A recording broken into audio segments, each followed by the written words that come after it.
बच्चों, आप सब कैसे हैं? आशा करते हैं कि आप लोग सकुशल होंगे।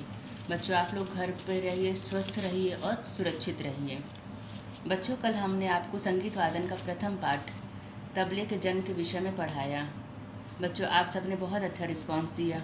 आप लोगों ने बहुत अच्छा आंसर लिखा। आप सबको इसके लिए बहुत बहुत बधाई।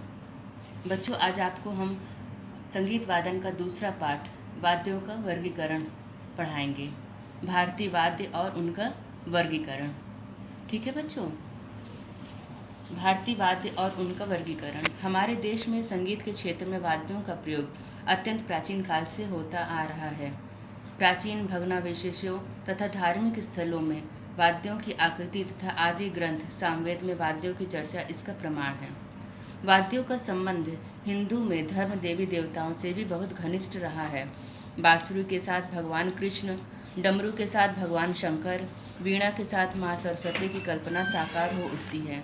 ऐसा प्रतीत होता है कि सभ्यता के पूर्व जब भाषा का विकास न हुआ था, कंठ संगीत का जन्म तक न हुआ था, वाद्यों का जन्म हो गया। नर नारी अपने हृदय की प्रसन्नता को प्रकट करने के लिए अंग संचालन करते हुए नाचे होंगे तथा दो वस्तुओं को परस्पर टकराकर ध्वनि उत्पन्न करके वाद्यों का काम लिया होगा। उपलब्ध संगीत के इतिहास से स्पष्ट है कि कंठ के साथ साथ वाद्य संगीत भी उन्नति करता रहा। भारतवर्ष में ही नहीं वरन विदेशों में भी वाद्यों का स्थान संगीत में अधिक महत्वपूर्ण है।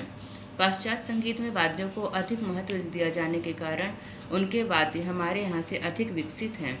उदाहरण में कहा जाता है कि वहाँ वाद्य वृंद बहुत दिनों से उच्च स्तर पर है। इस क्षेत्र में पिछले कुछ वर्षों में यहाँ भी प्रयत्न किया जा रहा है और सफलता भी मिली है। आज देश के उपलब्ध वाद्यों के वर्गीकरण के विषय में विद्वानों के विभिन्न मत हैं।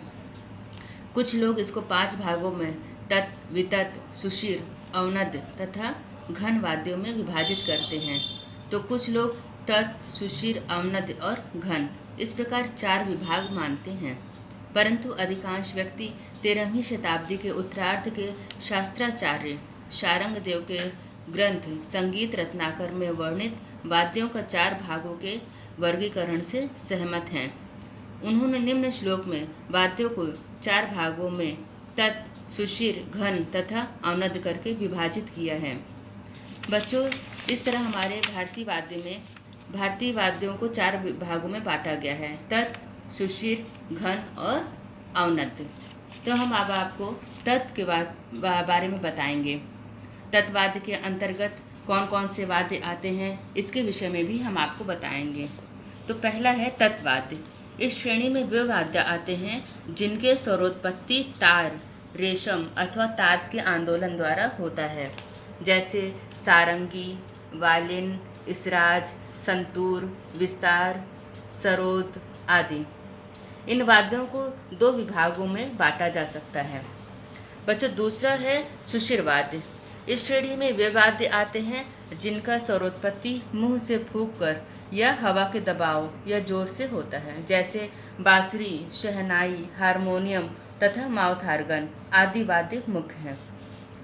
तीसरा है बच्चों घन वाद्य। इस श्रेणी में वे वाद्य आते हैं जिनकी स्वरोत्पत्ति प्रायः लकड़ी या किसी अन्य धातु के आघात द्वारा किया जाता है, जैसे जल तरंग, काष्ठ तरंग आदि। और बच्चों चौथा है अवनद्य वाद्य।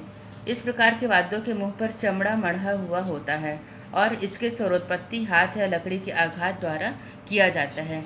इसके अंतर्गत तबला, पखावज, ढोलक, ढोल, नाल, नगाड़ा आदि वाद्य आते हैं। इस तरह बच्चों भारतीय वाद्यों को हम लोगों ने 4 भागों में बांटा है, तत्, सुषिर, घन और अवनद। और बच्चों इसी से संबंधित हम आपको 2 प्रश्न भी देंगे। जैसे पहला प्रश्न लिखिए, भारतीय वाद्यों का वर्गीकरण कीजिए, इनको कितने भागों में विभाजित किया गया है। और दूसरा प्रश्न लिखिए, तत्, सुषिर, घन, अवनद इन वाद्यों के अंतर्गत कौन कौन से वाद्य आते हैं। और बच्चों तबला तीसरा क्वेश्चन लिखिए, तबला किस वाद्य के अंतर्गत आता है। ठीक है बच्चों, इसका आंसर आप शीघ्र ही लिखिए और मुझे दिखाइए। धन्यवाद।